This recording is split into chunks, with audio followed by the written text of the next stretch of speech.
आजकल communication system इतना fast हो गया है कि दिक्कत नहीं आती है लोगों को, चाहे वो फोटोग्राफ की लेकर हो चाहे वो, और सही सूचनाओं का आदान प्रदान हो। उससे हम भी कोशिश करेंगे कि अपने अधीनस्थों को, मैं भी अपने अधिकारियों को यही कह रहा था कि हमें किसी घटना को जब दिक्कत कब आती है जब हम उसको हाइड करने की कभी कभी कोशिश करते हैं ना, तो वो घटना दूसरे रूप में प्रेजेंट हो जाती है। तो जो सही बात है उसका फैक्ट जिसको भी पता हो, चाहे मेरे स्तर से हो, चाहे सीओ के स्तर से हो, एसपी के स्तर से हो, वो संवाद में क्लियर हो जाना चाहिए।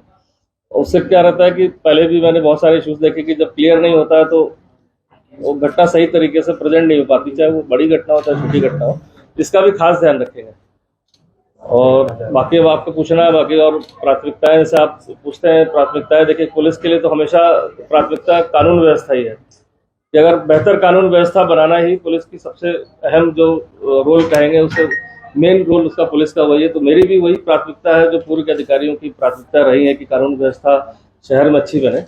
साथ ही साथ इसमें यह भी है कि हम पीड़ित केंद्रित पुलिसिंग, जो हम कहते हैं विक्टिम ओरिएंटेड पुलिसिंग, की भाई हमारे जो विक्टिम है, पीड़ित है, किसी भी रूप में पीड़ित हो, तो वो एटलीस्ट थाने चौकी पर अटेंड हो जाए और व्यवहार अच्छा हो। जो मैंने हमेशा बोलता हूँ, सीखा भी है कि व्यवहार अच्छा हो और जेन्युइन काम हो, चाहे कैसा भी काम हो, सुन जरूर लेना चाहिए। इसके बाद उसको जो लीगल एक्शन बनता है वो करना चाहिए। थर्ड, जो मेरी प्रायोरिटी जो मैंने भी रिसेंट ईयर में हरिद्वार में जाने के बाद थोड़ा सा महसूस किया और मुझे यहाँ भी लगता है कि जरूरी है, वो है स्ट्रीट क्राइम की। स्ट्रीट क्राइम किसी भी तरह का हो जाता है, जैसे आप मानते हैं स्ट्रीट क्राइम चेन स्नैचिंग हो सकती है, स्ट्रीट क्राइम मोबाइल स्नैचिंग हो सकती है, या छोटी मोटी स्नैचिंग जो हो जाती है। साथ ही साथ स्ट्रीट पर झगड़ा होना, जैसे बहुत सारे इंसिडेंट हुए बीच में, चाहे छात्रों से रिलेटेड रहे हों चाहे अन्य लोगों से, तो उससे क्या होता है कि जो अन्य लोग आसपास गुजरते हैं या तो उनको एक भय का जो माहौल दिखता है कि भाई अगर किसी चेन खींच ली किसी महिला की तो नेचुरल से मेरी भी कोई खींच सकता है, अगर मोबाइल छीन लिया तो मेरा भी छीन सकता है, या सड़कों पर झगड़ा हो रहा है या तोड़फोड़ हो रही है, इसके बाद पुलिस अपना एक्ट कर रही है लीगल, तो वो बहुत ही फास्ट होना चाहिए। फास्ट मतलब कि एक्शन इतना हो कि एटलीस्ट वो 24 आवर्स में उसका रिजल्ट दिखाई दे जाए कि हाँ स्ट्रीट क्राइम होगा तो उस पर एक्शन तुरंत होगा, चाहे वो किसी भी रूप में हो। तो एक थर्ड रूप में मैं ये देखता हूँ कि जरूर होना चाहिए। और जैसा आप सब लोग जानते हैं कि माननीय मुख्यमंत्री जी का जो ड्रग्स फ्री देवभूमि मिशन है 2025, और चूंकि अब हम 23 ऑलमोस्ट कवर कर चुके हैं, हाफ हो चुका है, तो इसके लिए पूरे उत्तराखंड में एक अभियान के रूप में चलाया जा रहा है। खासकर जो मोस्ट अफेक्टेड हम देखते हैं देहरादून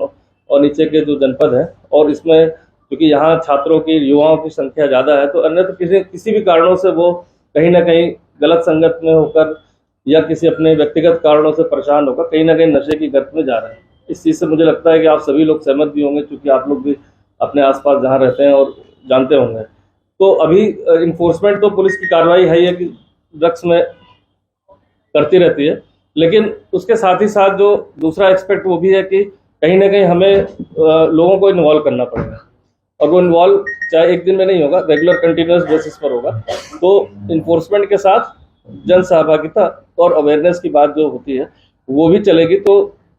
सैटरडे जो इसमें दिन निर्धारित कर रहे हैं, हर थाना क्षेत्र में एक जगह पर जो मोस्ट अफेक्टेड एरिया होता है या गांव होता है किसी का, अगर देहात का क्षेत्र है, तो वहां पर थाना प्रभारी या स्वयं रहकर, या तो लगता है कि उस दिन अति आवश्यक किसी अन्य कार्य में, तो कोई ना कोई जरूर वहां पर एक जो है ड्रग्स फ्री देवभूमि के तहत एक चौपाल जिसे हम कहते हैं, जो छोटी हो या बड़े लेवल पर हो, वो हर सैटरडे को, चूंकि ऐसी पहले भी पूर्व में भी यहाँ पर हरिद्वार में चली और इससे काफ़ी हमें सहायता मिली। इनफैक्ट यहाँ तक मिली कि हम जो एक गोपनीय नंबर जो हमारा रहता है, यहाँ पर देख लूँगा सिस्टम में क्या है, जो ANTF हमारी बनी हुई डिस्ट्रिक्ट की, तो उसमें वो नंबर रहता है, उसमें व्हाट्सअप भी रहता है, और वो गोपनीयता बनाने के लिए हम उसको सिर्फ 2 ही लोग को इसमें रखते हैं उसको रिसीव करने के लिए, और जिससे कि उसका नाम ना हो। बेसिकली सूचना बहुत लोग देना चाहते हैं, लेकिन समस्या क्या है कि वो अपनी गोपनीयता से उसको डर लगता है कि कहीं मेरा नाम पुलिस ने बता दिया तो मेरी दुश्मनी हो जाएगी। तो अभी रिजल्ट आने शुरू हो गए थे वहां पर कि काफी सारी सूचनाएं लोग दे रहे थे, कभी कभी लोग गलत भी सूचना दे देते हैं, लेकिन 80% सूचना सही पाएगी और ठीक ठाक पकड़े गए लोग। तो इस चीजों को भी हम ले जाएंगे जनता तक कि अगर आपको लगता है आपके मोहल्ले में, आपके कहीं गाँव में, आपके कहीं इसमें और आप सूचना देना चाहते हैं तो नेचुरली दीजिए, आपका नाम गोपनीय रखा जाएगा। एक ये भी हम कोशिश करेंगे कि जन सहभागिता के थ्रू हम उस चीजों को शामिल करें। बाकी इन्फोर्समेंट है, अभी जैसे कार्रवाई अभी मैं देख रहा था देहरादून में, अभी उस हिसाब से जो उनकी प्रॉपर्टी फ्रीज करने को होता है वो नहीं हो पाया।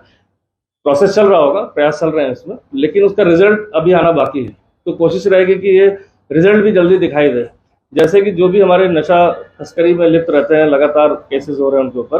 तो चाहे उन पर गैंगस्टर एक्ट लगे, चाहे उससे फाइनेंशियल इन्वेस्टिगेशन करके भी एक सेक्शन है NDPS का, जिसमें संपत्ति फ्रीज कर सकते हैं उसकी, और वो पावर सिर्फ इंस्पेक्टर के पास से शुरू हो जाता है, उसके लिए कहीं किसी कोर्ट और न्यायालय में नहीं जाना है। तो उस प्रक्रिया को भी हम शुरू करके कोशिश करेंगे जो नशे में लिप्त लोग हैं उनकी संपत्तियों को फ्रीज किया जाए। और लास्ट जो मैं समझता हूँ देहरादून की जो सबसे बड़ी समस्या है वो जमीनों की जो फ्रॉड हो रहे हैं, या कहेंगे मकान दिखा के कुछ फ्रॉड हो रहा है। तो प्रॉपर्टी रिलेटेड जो फ्रॉड्स हो रहे हैं, या जिसमें संगठित रूप से भी गैंग बहुत सारे पकड़े गए, यहाँ पर मैं देख भी रहा था और सुनता भी रहता हूँ आप लोग के माध्यम से, काफ़ी सारे लोग पकड़े गए, लेकिन उसका अभी जो इम्पैक्ट आना बाकी रह गया। तो कहीं ना कहीं इम्पैक्ट तभी आता है जब उन पर एक गंभीर धाराओं में जैसे गैंगस्टर में निरुद्ध हो, इसके बाद भी जमानत पर आ जाते हैं। तो कम से कम जो प्रॉपर्टी फ्रीजर की जो कार्रवाई यहाँ चल रही है जल्दी से जल्दी उसको हम जो विधिक प्रक्रिया उसको पूर्ण करा लें, तभी उसका इम्पैक्ट आएगा। तो कोशिश ऐसी रहेगी कि ऐसे लोग का जो गैंग बनाकर जमीनों की धोखाधड़ी में लगातार लिप्त है, उन पर एक ऐसी कार्रवाई दिखाई देने वाली हो और सिर्फ कागजों में न रहे, तो उसकी कोशिश रहेगी। तो ये 3, 4, 5 जो मैंने आपको चीज़ें बताई, और ये सिर्फ इस चीज़ तो प्रायोरिटी पर है। बाकी पुलिसिंग के तो बहुत सारे आयाम हैं जो चलते रहते हैं, लेकिन अगर मैं 4-5 चीज़ों पर फोकस करूँगा तो मुझे लगता है कहीं ना कहीं इसका प्रभाव या इसका इफेक्ट जो है आने वाले समय में दिखाई देगा।